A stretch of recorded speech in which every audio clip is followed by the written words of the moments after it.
Russell analysis, I will start over again because I was a bit rushed. Because I needed to over shit. And trust me, after some nice oats and stimulating things such as a good mold free organic coffee, yeah, it's quite needed. Anyway, so as I was saying, Russell's probably going to be a bit similar to Dow. Just it's quite erratic, isn't it? But anyway, Dow we're looking at 1 to 3, ES 1 to 2.5 here, 1 to 2.5. Wow, that's quite shit. Open below, green candle. It's a shame that wasn't the green candle, because then you would have easily got a 1 to probably even, well, you would have got a 1 to 3. But here, that's just a loss for sure. You're definitely not wanting to go below a 1 to 2.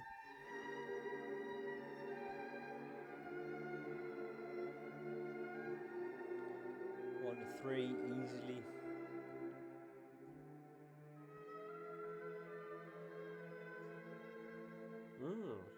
What the hell?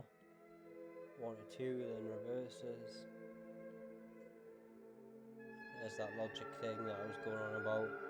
1 to 3. 1 to 3. Maybe the Russell would be fine with just a 1 to 2, to be honest. Because I mean, if you just look at that, right? 1 to 2, 1 to 2, obviously. Easy 1 to 2. Would let's just have a look at your stop. Yeah, so your stop, you would just have it there, yeah.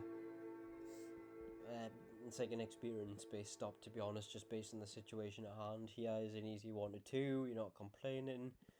Light work, to be honest.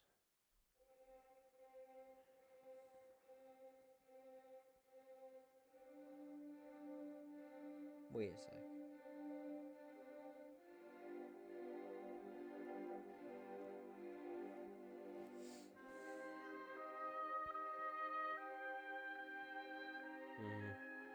Yeah, that's valid, like.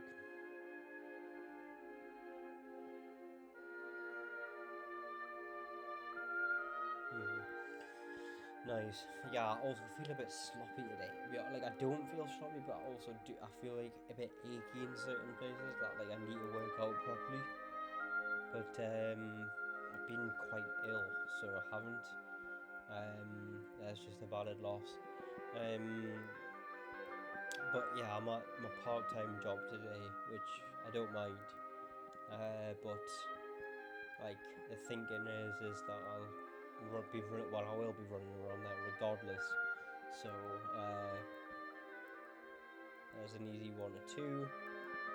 Like, you kind of want a steroid profile relative to the instrument being traded. That's like not a bother to get. So like, you know, if it's just touching 2 and then reverse, and it's like probably don't want it. But like, if it's like easily, you can easily get it. You can listen, like this is a prime example. You can easily get a 2, or then yeah, it's fine. So you probably want a 1 to 2 with Russell actually. NQ I think is going to be a 1 to 3, but that's what I said about Russell, and it wasn't. But yeah, so tomorrow after today I'm off for till Wednesday, so yeah, we'll get a double session in tomorrow, and proper workout and stuff, so yeah, we'll be sorted after tomorrow. And I'm kind of fine missing it today, to be honest, because I'm okay. So here's an easy 1 to 2. You're not complaining with the 1 to 2, right? Especially if you can get it every single time. So these are all like 1 to 3s. But I think I need to train trap or deadlifts to my lower back, and then possibly hip thrusts. Is this a short? Yeah, that's a clean short. So you're entering on this bar, but like you're getting into here. Easy 1 to 2. You stop. Yeah. half of this wick. You can see immediately my eye draws to that based on experience. So there's another 1 to 2.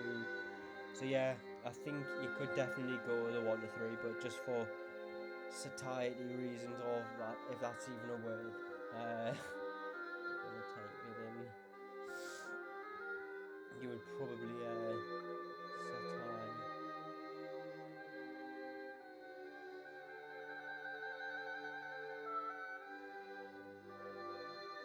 Yeah, satiety. There we go. What the hell? It's weird how your subconscious spits out words and you don't even know what the word is. For satiety reasons, it would probably be best to just go with the 1 to 2, to be honest, on everything. Because I mean, if you, well, I don't know, because like on this asset, right, if you went 1 to 3, okay, so you would get a win. So there you're up 3%. Here you're down 1, so 2, and then you're up 5. Then you're up 6, 7, 8, and then you're up.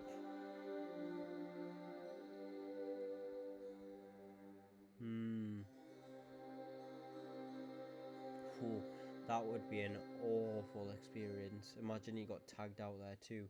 So here, let's just say you're down 1, and then yeah. To be honest, I'd rather 1 to 2.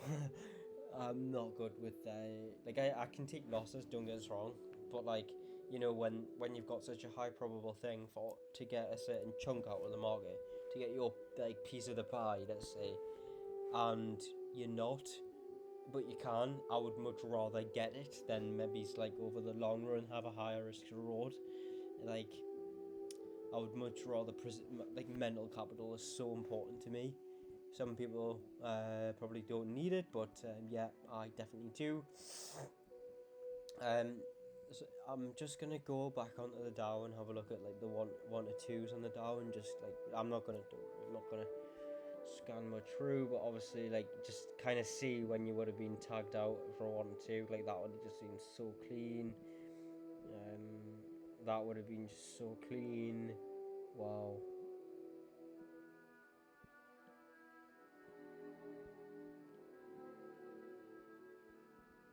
I'm surprised that when like see the moves are so much bigger on the Dow.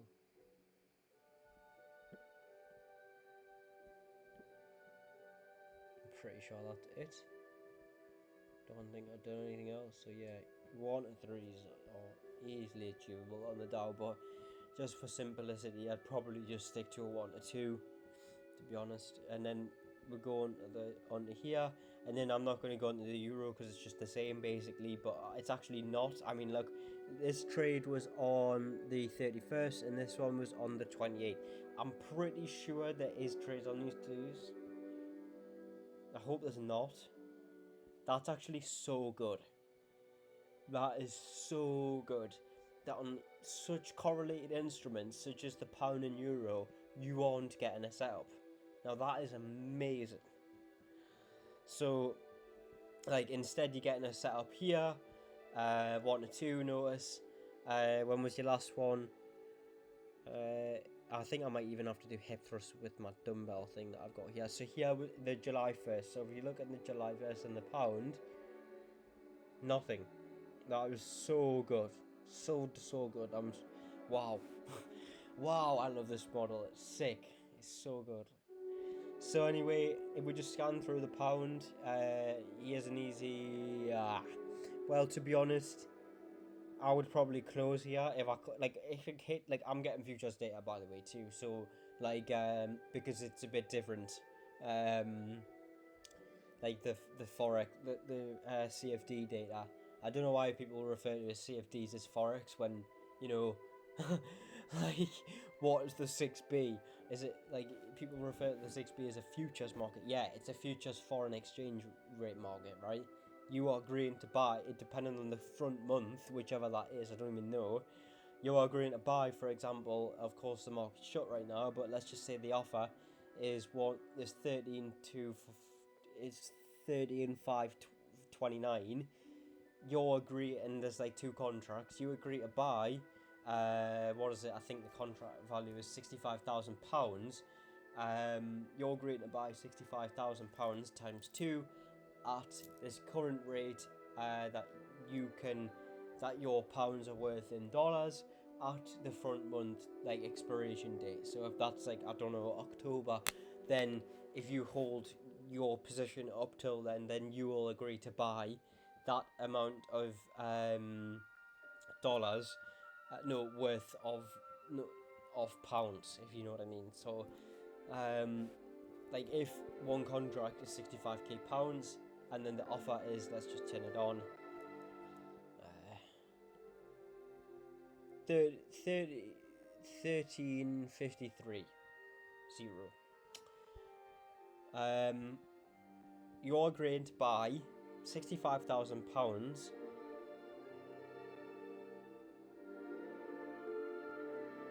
at, I've actually kind of forgot, I'm not gonna lie, so I'm not gonna try and pretend and say something that's just retarded, but like you agree to buy £65k for the amount that it's worth at this rate in dollars, of how much your pounds are worth in dollars at this current point.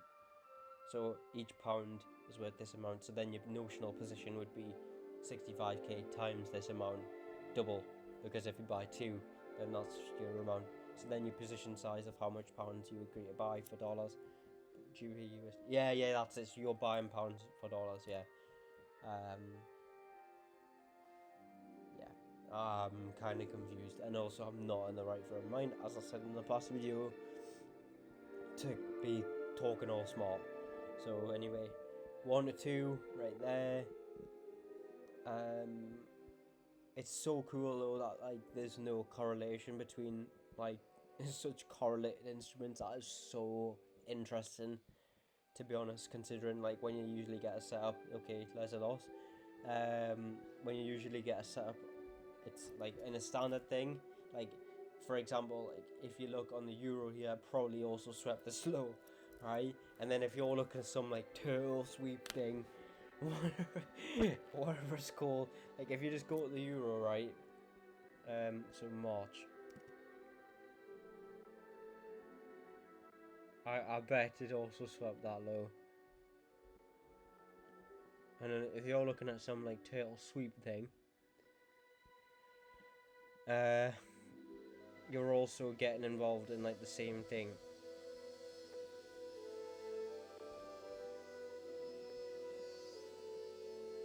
Yeah, and it's actually shit. So anyway, here, like you can see, this trade also went a nice 1 to 2. What day was this on? This was on the 5th. The 5th of March.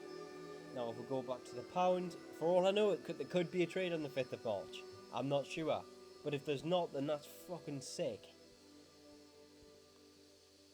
Sorry for my Portuguese. The 5th of March. Okay, so I think there is. Alright. But that's okay. Not every single time there has been. And also, there wasn't a trade on this day. So, yeah, that's fine. And also, it's high probable circumstance. So it's like, you know, it's individually, if there's even a term, it's individually relevant to the given market. If the market is set up in such a fashion, and then you get this characteristic at this time period, it's like, it just means that there's like an interest relative to this market. I'm pushing my hand to this ticker code for this market, right? So it's like the people out there in the world, there's an interest directed directly to this market, you know? So if that's also the same on the euro, even though they're correlated instruments, so that would make sense, it doesn't matter. And also what I've also found too, I remember I was doing this on the bike, look at this, imagine starting the year, and you know, of course you're only risking 1% on this, because I'd be trading all these markets, and I know I'd be breaching the Carlson code of arms, or whatever you want to call it, because like I don't trade more than one instrument on an account. But trust me, I'm not going the whole year with just like, obviously that would be perfect depending on your account size, but if I'm working with around 50k, I'm not going to just trade the euro and pound when I can maybe trade like 10 markets and filter through them each day as of 7,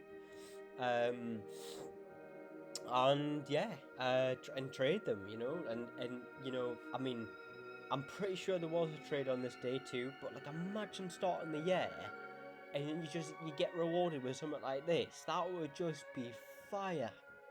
You'd obviously want to keep your head on your shoulders a little bit because you'd be like, well I've got, and it's only one win, right?